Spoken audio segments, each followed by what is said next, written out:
You may not know this story, but it really did happen, all of it. Just after sundown on October 30, 1938, aliens invaded America. The harbingers of an advanced Martian civilization come to enslave the land of the free.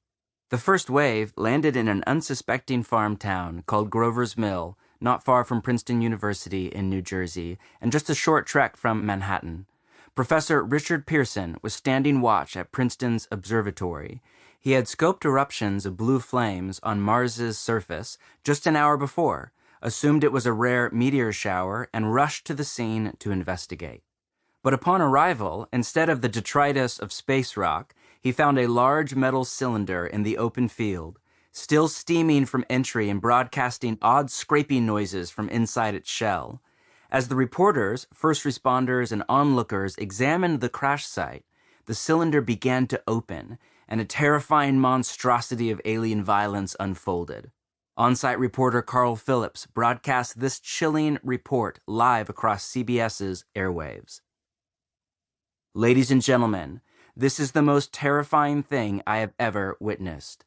I can see, peering out of that black hole, two luminous discs. Are they eyes? It might be a face. But that face, ladies and gentlemen, it's indescribable. I can hardly force myself to keep looking at it.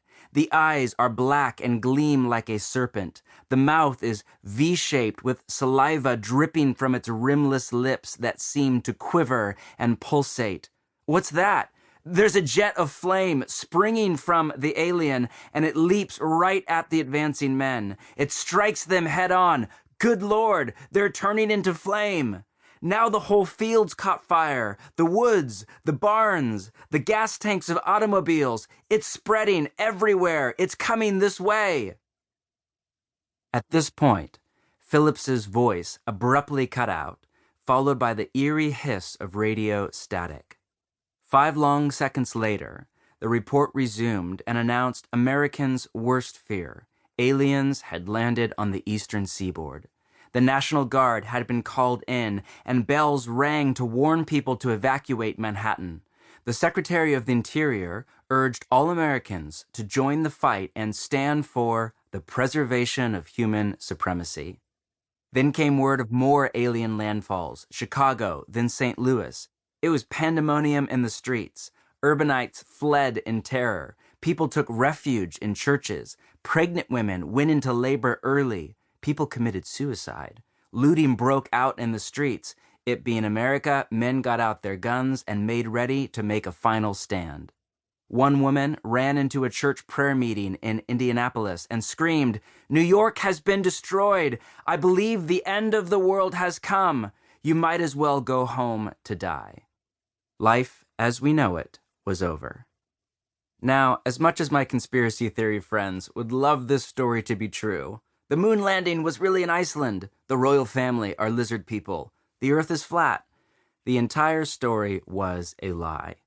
I know, shocking.